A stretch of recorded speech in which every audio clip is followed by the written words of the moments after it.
আসসালামু আলাইকুম ওয়া রহমাতুল্লাহি ওয়া বারাকাতুহু। প্রিয় দর্শক, আপনি কি রোজা রেখে কখনো এমন অনুভব করেছেন হৃদয়ের গভীর থেকে দোয়া করছেন, চোখ দিয়ে অশ্রু ঝরছে, কিন্তু মনে প্রশ্ন জাগছে আল্লাহ কি আমার দোয়া কবুল করবেন? আজকের এই ভিডিওটি হয়তো আপনার জীবনের মোড় ঘুরিয়ে দিতে পারে, কারণ আজ আমরা জানব রোজা অবস্থায় এমন 7টি বিশেষ সময় যখন বান্দার দোয়া আল্লাহ তাআলা সাথে সাথেই কবুল করেন। রাসূলুল্লাহ সাল্লাল্লাহু আলাইহি ওয়াসাল্লাম বলেছেন, রোজাদারের জন্য ইফতারের সময় একটি দোয়া আছে যা কখনো প্রত্যাখ্যাত হয় না। ভাবুন তো, আপনি যদি সেই মুহূর্তগুলো চিনে নিতে পারেন, তাহলে আপনার কষ্ট, আপনার স্বপ্ন, আপনার অশ্রু সব কিছুই কবুলের দরজায় পৌঁছে যাবে ইনশাআল্লাহ। আল্লাহ তাআলা কোরআনে বলেন, তোমরা আমাকে ডাকো, আমি তোমাদের ডাকে সাড়া দেব। সূরা গাফির 40-60। কিন্তু কখন ডাকলে সেই সাড়া দ্রুত আসে? কোন সময়গুলো সবচেয়ে রহমতপূর্ণ?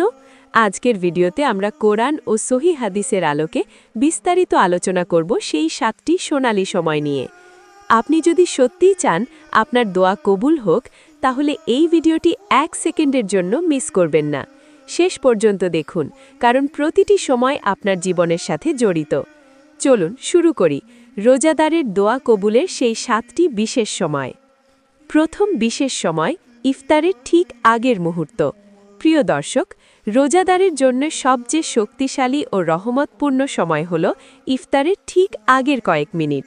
সারা দিন আপনি ক্ষুধা তৃষ্ণা সহ্য করেছেন শুধুমাত্র আল্লাহর সন্তুষ্টির জন্য। এই মুহূর্তে আপনার হৃদয় নরম থাকে, চোখে পানি চলে আসে, আর দোয়া হয় একেবারে অন্তরের গভীর থেকে। রাসূলুল্লাহ সাল্লাল্লাহু আলাইহি ওয়াসাল্লাম বলেছেন, রোজাদারের জন্য ইফতারের সময় একটি দোয়া আছে যা প্রত্যাখ্যাত হয় না। তিরমিজি। ভাবুন তো, সারা দিনের কষ্টের শেষে যখন আজান দেওয়ার ঠিক আগে আপনি 2 হাত তুলে বলেন, ইয়া আল্লাহ, আমার গুনাহ মাফ করে দিন, আমার কষ্ট দূর করুন, তখন সেই দোয়া সরাসরি আরশে পৌঁছে যায় ইনশাআল্লাহ। আল্লাহ তাআলা বলেন, নিশ্চয়ই আমি দোয়াকারীর ডাকে সাড়া দেই যখন সে আমাকে ডাকে। সূরা বাকারা 286। ইফতারের আগে শুধু দুনিয়ার চাওয়া নয়, আখিরাতের মুক্তিও চান, জান্নাত চান, কবরের আযাব থেকে মুক্তি চান, নিজের পরিবার ও প্রিয়জনদের জন্য দোয়া করুন। আজ থেকে সিদ্ধান্ত নিন, ইফতারের 5 মিনিট আগে মোবাইল নয়, গল্প নয়, শুধু দোয়া, শুধু কান্না, শুধু আল্লাহর সাথে একান্ত কথা।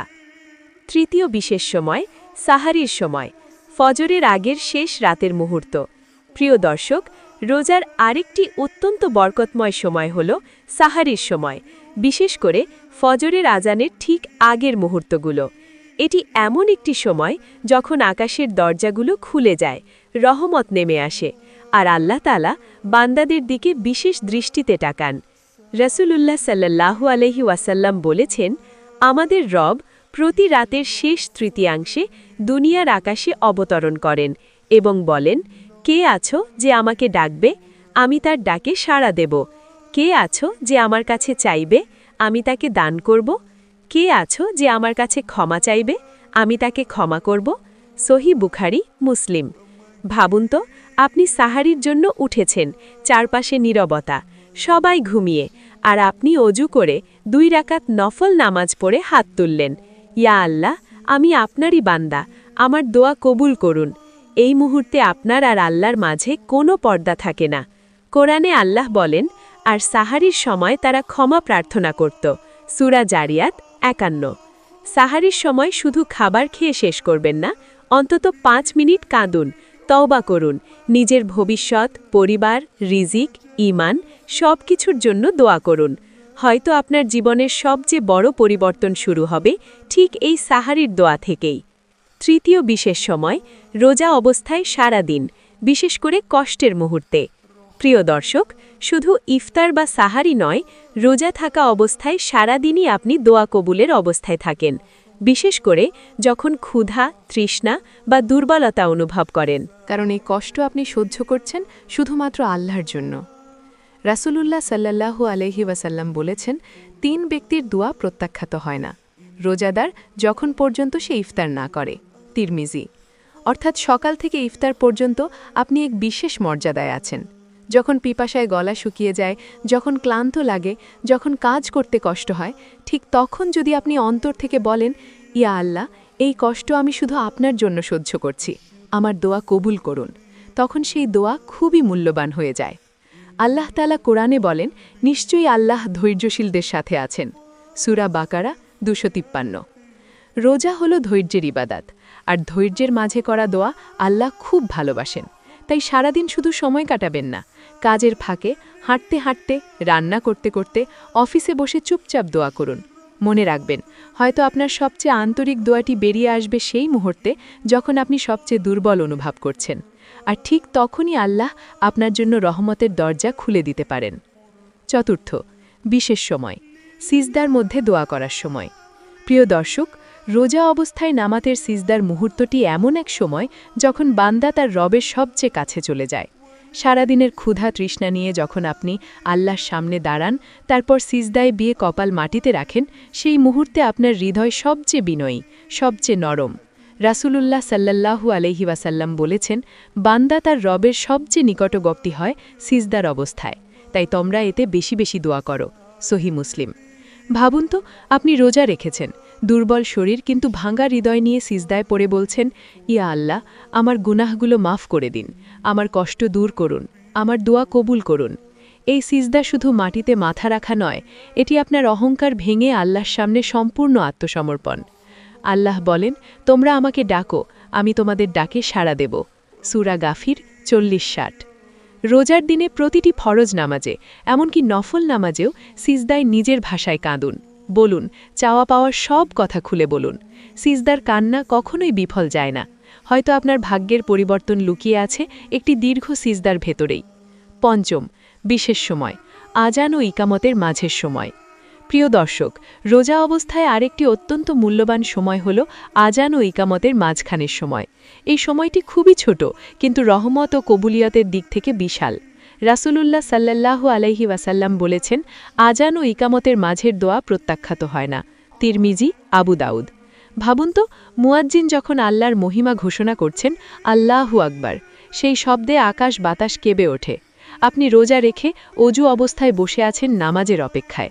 এই মুহূর্তে যদি আপনি হাত তুলে বলেন, ইয়া আল্লাহ, আমি আপনার ডাকে সাড়া দিতে এসেছি, আপনি আমার ডাকেও সাড়া দিন, তাহলে এটি এমন এক দোয়া যা আল্লাহ খুবই পছন্দ করেন। রোজার দিন হলে তো এর মর্যাদা আরও বেড়ে যায়, কারণ আপনি তখন ইবাদতের অবস্থায় আছেন। আজান শেষ হলে দরুদ পড়ুন, তারপর দোয়া করুন, নিজের জন্য, বাবা মায়ের জন্য, সন্তানের জন্য, এমনকি পুরো উম্মার জন্য। এই ছোট্ট সময়টাকে অবহেলা করবেন না। অনেক সময় আমরা গল্প করি, মোবাইল দেখি, অথচ কবুলিয়তের দরজা তখনই খোলা থাকে। হয়তো আপনার দীর্ঘদিনের একটি অপূর্ণ দোয়া ঠিক এই আজান ও ইকামতের মাঝের সময়ই কবুল হয়ে যাবে। ষষ্ঠ, বিশেষ সময়, জুমার দিনের শেষ সময়, আসরের পর থেকে মাগরিবের আগ পর্যন্ত। প্রিয় দর্শক, রোজা যদি জুমার দিনে হয়, তাহলে এই দিনটির একটি বিশেষ মুহূর্ত রয়েছে যখন দোয়া নিশ্চিতভাবে কবুল হয়। রাসূলুল্লাহ সাল্লাল্লাহু আলাইহি ওয়াসাল্লাম বলেছেন, জুমার দিনে এমন একটি সময় আছে, যদি কোনো মুসলিম বান্দা সেই সময় আল্লাহর কাছে কিছু চায়, আল্লাহ অবশ্যই তাকে তা দান করেন। সহিহ বুখারী, মুসলিম। অনেক আলেমের মতে সেই সময়টি হল আসরের নামাজের পর থেকে মাগরিবের আগ পর্যন্ত শেষ অংশ। ভাবুন তো, আপনি রোজা রেখেছেন জুমার বরকতময় দিন, আর সূর্য ডুবতে চলেছে, চারপাশে এক ধরনের নীরবতা। ঠিক এই সময় যদি আপনি একান্ত মনে হাত তুলে বলেন, ইয়া আল্লাহ, আমার দীর্ঘদিনের দোয়াটি কবুল করে দিন, আমার জীবনের অন্ধকার দূর করুন, এই মুহূর্তের দোয়া শুধু শব্দ নয়, এটি আপনার ঈমানের প্রকাশ। কুরআনে আল্লাহ বলেন, নিশ্চয়ই আল্লাহ ধৈর্যশীল এবং দোয়াকারীদের ভালোবাসেন। তাই জুমার দিনে আসরের পর সময়টাকে অবহেলা করবেন না। 10-15 মিনিট চুপচাপ বসে ইস্তেগফার করুন, দুরূদ পড়ুন, তারপর মন খুলে দোয়া করুন। হয়তো আপনার কষ্টের অধ্যায় শেষ হওয়ার ঘোষণা লুকিয়ে আছে এই জুমার বিকেলের দোয়ার মধ্যেই। সপ্তম, বিশেষ সময়, কুরআন তেলাওয়াতের পর দোয়া করার মুহূর্ত। প্রিয় দর্শক, রমজান হল কুরআনের মাস, আর রোজা অবস্থায় কুরআন তেলাওয়াত করার পর দোয়া করা এটি অত্যন্ত বরকতময় ও কবুলিয়তের এক বিশেষ সময়। কারণ তখন আপনার হৃদয় আল্লাহর কালামের সাথে যুক্ত থাকে, মন নরম হয়ে যায়, চোখে পানি চলে আসে। আল্লাহ তাআলা বলেন, এই কুরআন মানুষের জন্য হেদায়েত এবং সঠিক পথের স্পষ্ট প্রমাণ। সূরা বাকারা 285। যখন আপনি কুরআন পড়েন, আল্লাহর কথা শুনেন, তখন আপনার হৃদয় আল্লাহর দিকে ঝুঁকে যায়। এই অবস্থায় যদি আপনি দোয়া করেন সেই দোয়া খুবই আন্তরিক ও খালিস হয়। অনেক সাহাবী ও সালাফে সালেহিন কুরআন খতমের পর বিশেষভাবে দোয়া করতেন, কারণ তারা জানতেন এটি রহমতের সময়, বরকতের সময়। ভাবুন তো, আপনি রোজা রেখে কুরআন পড়ছেন, হয়তো কোনো আয়াতে এসে আপনার চোখ ভিজে গেল। ঠিক সেই মুহূর্তে যদি আপনি বলেন, ইয়া আল্লাহ, এই কুরআনের বরকতে আমার জীবন বদলে দিন, তাহলে সেই দোয়া কতটা প্রভাবশালী হতে পারে। তাই আজ থেকেই সিদ্ধান্ত নিন, প্রতিবার কুরআন তেলাওয়াতের পর অন্তত কয়েক মিনিট দোয়া করবেন। হয়তো আপনার জীবনের সবচেয়ে বড় মুজিজা শুরু হবে কুরআনের পর করা একটি আন্তরিক দোয়া থেকেই। প্রিয় দর্শক, আজ আমরা জানলাম রোজা অবস্থায় 7টি বিশেষ সময় যখন দোয়া করলে তা কবুল হওয়ার সবচেয়ে বেশি সম্ভাবনা থাকে। ইফতারের আগে, সাহারির শেষ অংশে, সারাদিনের কষ্টের মাঝে, সিজদায়, আজান ও ইকামতের মাঝে, জুমার বিকেলে, কুরআন তেলাওয়াতের পর। প্রতিটি মুহূর্তই আল্লাহর পক্ষ থেকে এক একটি সুযোগ। কিন্তু প্রশ্ন হলো, আমরা কি সেই সুযোগগুলো কাজে লাগাচ্ছি? কতবার ইফতারের আগে আমরা মোবাইলে ব্যস্ত থেকেছি, কতবার সাহারিতে শুধু খেয়ে আবার ঘুমিয়ে পড়েছি। অথচ আল্লাহ তখন ডাক দিচ্ছিলেন, কে আছে যে আমার কাছে চাইবে? মনে রাখবেন, দোয়া শুধু শব্দ নয়, এটি আপনার ঈমানের প্রমাণ, আপনার ভরসা, আপনার কান্না। রাসূলুল্লাহ সাল্লাল্লাহু আলাইহি ওয়াসাল্লাম বলেছেন, দোয়াই হলো ইবাদাত। তিরমিজি। তাই আজ থেকেই বদলে ফেলুন আপনার রোজার রুটিন। প্রতিটি বিশেষ সময়ে কয়েক মিনিট আল্লাহর জন্য রাখুন। নিজের ভাষায় কথা বলুন, কাঁদুন, খুলে বলুন, কারণ আল্লাহ আপনার অন্তরের কথা জানেন। হয়তো আপনার জীবনের সবচেয়ে বড় সমস্যা, সবচেয়ে বড় কষ্ট, সবচেয়ে বড় স্বপ্ন এই রমজানেই পূরণ হয়ে যাবে, যদি আপনি সেই কবুলিয়তের সময়গুলো চিনে নিয়ে আন্তরিকভাবে দোয়া করেন। বলুন তো, আজকের রাত থেকেই কি আপনি এই 7টি সময় দোয়া করার অঙ্গীকার করবেন?